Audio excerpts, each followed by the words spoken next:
ಯಾದಗಿರಿ ಜಿಲ್ಲೆಯ ಪತ್ರಿಕಾ ಭವನಕ್ಕೆ ನಾನು ವಿಧಾನ ಪರಿಷತ್ ಸದಸ್ಯನಾಗಿ 3ನೇ ಬಾರಿ ಆಯ್ಕೆ ಆದ್ಮೇಲೆ ಬಂದಿದ್ದೀನಿ.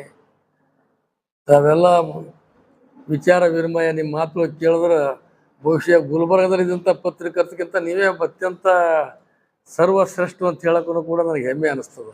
ಭಾಳಷ್ಟು ವಿಚಾರಗಳು ಕೇಳ್ತೀರಿ, ವಿಚಾರಗಳನ್ನು ಪರಾಮರ್ಶೆ ಮಾಡ್ಕೋತೀರಿ. ಅದಕ್ಕಾಗಿ ನಾನು ಗುಲ್ಬರ್ಗ ಜಿಲ್ಲೆಯ ವತಿಯಿಂದ, ಕಲ್ಯಾಣ ಕರ್ನಾಟಕ ವತಿಯಿಂದ ನಿಮ್ಗೆ ಹಾರ್ದಿಕವಾದಂಥ ನಮಸ್ಕಾರ. ನಾನು 2019ರಲ್ಲಿ ಉಗ್ರಪ್ಪನವರಿಂದ ಸಂಸದರಾದ ಮೇಲೆ ಉಗ್ರಪ್ಪನವರ ತೆರವಾದ ಸ್ಥಾನಕ್ಕೆ 1 ವರ್ಷದ ಅವಧಿಗಾಗಿ ವಿಧಾನ ಪರಿಷತ್ ಸದಸ್ಯನಾಗಿ ಪ್ರವೇಶ ಮಾಡಿದ್ದೆ. ಆಮೇಲೆ 2023ರಲ್ಲಿ ಆರ್ ಶಂಕರಂ ಅವರಿಂದ ಅದನ್ನು ತೆರವಾದ ಸ್ಥಾನಕ್ಕೆ 2.5 ವರ್ಷ ಸಲುವಾಗಿ ಕಡಿಮೆ ಅವಧಿಗೆ ಆಗಿದೆ. ಆ ಸಂದರ್ಭದಲ್ಲಿ ಸದನದಲ್ಲಿಯೂ ಕೂಡ ಸಮಾಜದ ಬಗ್ಗೆ, ಸಮಾಜದ ಸಮಸ್ಯೆಗಳ ಬಗ್ಗೆ, ಬೇರೆ ಬೇರೆ ತುಳಿತಕ್ಕೊಳಗಾದಂಥ ಸಮಾಜಗಳ ಬಗ್ಗೆ ಕೂಡ ನಾನು ಚರ್ಚೆ ಮಾಡಿದ್ದೆ. ಇನ್ನೂ ಭಾಳಷ್ಟು 76 ವರ್ಷ ಆದರೂ ಕೂಡ ನಮ್ಮ ಪಕ್ಷದ ಕಡೆಯಿಂದ ನಮ್ಮ ಸಮಾಜದವ್ರು ಯಾರೂ ವಿಧಾನ ಪರಿಷತ್ ಪ್ರವೇಶ ಮಾಡಿರಲಿಲ್ಲ. ಮೊಟ್ಟ ಮೊದಲೇ ಅವಕಾಶ ಸಿಕ್ಕಿತ್ತು.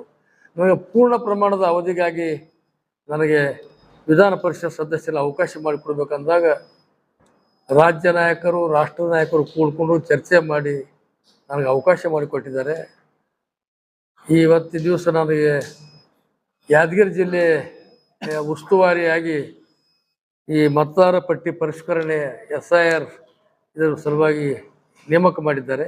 ಅದಕ್ಕಾಗಿ ಇವತ್ತಿನ ದಿವಸ ನಾನು ಯಾದಗಿರಿ ಜಿಲ್ಲೆಯಲ್ಲಿ ಪ್ರಥಮ ಬಾರಿಗೆ ಕಾಂಗ್ರೆಸ್ ಪಕ್ಷದ ಕಚೇರಿಗೆ ಭೇಟಿ ಕೊಟ್ಟು ಜಿಲ್ಲಾ ಅಧ್ಯಕ್ಷರೊಡನೆ ಸಭೆ ಕರೆದು, ಸಭೆಯಲ್ಲಿ ಈ ಭಾಗದಲ್ಲಿ ಜಿಲ್ಲೆಯಲ್ಲಿ ಹೆಚ್ಚಿನ ಸಂಖ್ಯೆಯಲ್ಲಿ ಯಾದಗಿರಿ ಜಿಲ್ಲೆಯಲ್ಲಿ ಅತ್ಯಂತ ಕಡು ಬಡವರು, ಬಡತನ ರೇಖೆಯಿಂದ ಕೆಳಗಿದ್ದವರು, ಮೋಸ್ಟ್ ಬ್ಯಾಕ್ವರ್ಡ್ ಕ್ಲಾಸ್ ಜನರು ಇಲ್ಲಿ ಇರೋದ್ರಿಂದ ಭಾಳಷ್ಟು ಮಂದಿ ಈ ಮತದಾರರ ಪಟ್ಟಿಯಿಂದ ವಂಚಿತರಾಗಬಾರ್ದು.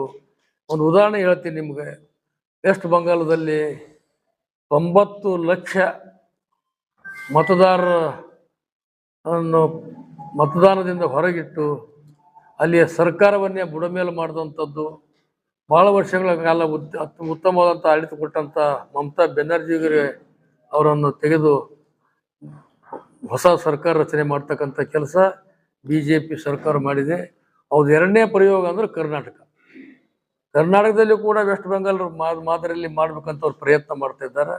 ಮತದಾರರನ್ನು ಹೊರಗಿಟ್ಟು ಕೆಲವು ಅತ್ಯಂತ ಶ್ರೀಮಂತ ವರ್ಗದವ್ರದ್ದು ಅಷ್ಟೇ ಮಾತ್ರ ಸೇರ್ಪಡೆ ಮಾಡಿಸಿ ಇಲ್ಲಿ ಅವರಿಗೆ ತೊಂದರೆ ಮಾಡಬೇಕು, ಸರ್ಕಾರ ಇಲ್ಲಿ ಕಿತ್ತು ಒಗಿಬೇಕೆಂಬ ಪ್ರಯತ್ನ ಮಾಡ್ತಾ ಇದ್ದಾರೆ BJP ಸರ್ಕಾರ. ಅದಕ್ಕಾಗಿ ಇಡೀ ಕಾಂಗ್ರೆಸ್ ಪಕ್ಷ ಎಚ್ಚೆತ್ತುಕೊಂಡಿದೆ. ಯಾದಗಿರಿ ಜಿಲ್ಲೆಯಲ್ಲಿ ಕೂಡ ಈಗಾಗಲೇ 3-4 ಸಭೆಗಳು ಕೂಡ ನಮ್ಮ ಜಿಲ್ಲಾ ಅಧ್ಯಕ್ಷರ ನೇತೃತ್ವದಲ್ಲಿ SIR ಯಾವ ಪ್ರಕಾರ ಮಾಡಬೇಕು, ಮನೆ ಮನೆಗೆ ಯಾವ ಪ್ರಕಾರ ನಾವು ಸಂದೇಶ ಕಳಿಸ್ಬೇಕು, ಮತ್ತು ಜನರನ್ನು ಯಾವ ಪ್ರಕಾರ ಜಾಗೃತಿ ಮಾಡಿ ಯಾರೊಬ್ಬರು ಮತದಾರರ ಹೆಸರಿಂದ ಹೊರಗುಳಿಬಾರ್ದೆಂಬ ಸಂದೇಶವನ್ನು ಅವರು ಮಾಡಿದ್ದಾರೆ. ಪ್ರತಿ ಮನೆಗೂ ಕೂಡ ಭೇಟಿ ಕೊಡ್ತಕ್ಕಂಥ ಕೆಲಸ ಮಾಡ್ತಾ ಇದ್ದಾರೆ. ನನ್ನದೇ ಚುನಾವಣೆ ಇರೋದ್ರಿಂದ ನನಗೆ ಬರಲಿಕ್ಕಾಗಿರಲಿಲ್ಲ. ಅದಕ್ಕೆ ಇವತ್ತು ಅದೇ ಒಂದು ಸಭೆ ಕರೆದು ಭಾಗವಹಿಸಿದ್ದೀನಿ. ಇಲ್ಲಿ ಭಾಳ ವಿಚಾರಗಳೆಲ್ಲ ನಾವು ಪಕ್ಷದಲ್ಲಿ ಕಚೇರಿಯಲ್ಲಿ ವಿಚಾರ ವಿನಿಮಯ ಮಾಡಿದ್ದೀವಿ. ಹಳ್ಳಿಗೆ ಬ್ಲಾಕ್ ಮಟ್ಟದ ಎಲ್ಲ ಅಧ್ಯಕ್ಷರು ಮತ್ತು ಈ SIR ಸಲುವಾಗಿ ನೇಮಕ ಮಾಡಿದಂಥ ಎಲ್ಲ ಪದಾಧಿಕಾರಿಗಳು ಕೂಡ ಭೇಟಿ ಕೊಡಬೇಕು. ಪ್ರತಿಯೊಬ್ಬರು ಮತದಾರ ಮನೆ ಬಾಗಿಲಿಗೆ ಹೋಗಬೇಕು. ಅವರಿಗೆ ಯಾರೊಬ್ಬರು ನೀವೇನಾದರೂ ಮತದಾನದಿಂದ ಹೊರಗೆ ಉಳಿದ್ರಪ್ಪ ಅಂದರೆ ಸರ್ಕಾರದಿಂದ ಸಿಗ್ತಕ್ಕಂಥ ಯಾವುದೇ ಸೌಲಭ್ಯಗಳು ಸಿಗೋದಿಲ್ಲ, ಇದು ತೊಂದರೆ ಪಡ್ಕೋಬೇಡ್ರಿ ಅಂತೇಳಿ ಅವರಿಗೆ ಮನವರಿಕೆ ಮಾಡಿ ನಾವು 100% ಮತದಾನದ ಹಕ್ಕನ್ನು ಕಾಯ್ದುಕೊಳ್ತಕ್ಕಂಥ ಕೆಲಸ ನಾವು ಮಾಡ್ತಾ ಇದ್ದೀವಿ. ತಾವು ಕೂಡ ತಮ್ಮ ಪತ್ರಿಕೆಯ ಮೂಲಕ ಇದರ ಪೂರ್ಣ ಉಪಯೋಗ ತಕ್ಕೋಬೇಕು ಅಂತೇಳಿ ತಾವು ಒಂದು ಸಂದೇಶವನ್ನು ಕೊಡಬೇಕು. ಅದು ನಾವು ಎಷ್ಟೇ ಮಾತಾಡಿದ್ರು ಕೂಡ ನಮ್ಮ ಪತ್ರಿಕೆ, ನಾ ಇವತ್ತಿನ ದಿವಸ 3 ಬಾರಿ ವಿಧಾನ ಪರಿಷತ್ ಪ್ರವೇಶ ಮಾಡಬೇಕಾದ್ರೆ ಪತ್ರಿಕೆ ರಂಗ ನನಗೆ ಅನ್ನ ನೀರು ಕೊಟ್ಟು ಬೆಳೆಸಿರಿ ಅಂತ ಹೇಳಿದ್ರು ಕೂಡ ತಪ್ಪಲಕ್ಕಿಲ್ಲ. ನನ್ನ ವಿಚಾರಗಳು ವಿನಿಮಯ ಪ್ರತಿಯೊಂದು ಕೂಡ ಸರ್ಕಾರ ಗಮನಕ್ಕೆ ತರ್ತಕ್ಕಂಥದ್ದು, ಸಮಾಜದ ಗಮನಕ್ಕೆ ತರ್ತಕ್ಕಂಥದ್ದು, ಪ್ರತಿಯೊಂದರಲ್ಲಿ ಕೂಡ ನನಗೆ ನೀವು ಸಹಕಾರ ಮಾಡಿದ್ರಿಂದ ಇವತ್ತಿನ ದಿವಸ ನಿಮ್ಮ ಎಲ್ಲರ ಬೆಂಬಲದಿಂದ ನಾವು ಈ ಒಂದು ವಿಧಾನ ಪರಿಷತ್ ಪ್ರವೇಶ ಮಾಡಕ್ಕೆ 3ನೇ ಬಾರಿ ಅವಕಾಶ ಸಿಕ್ಕಿದೆ.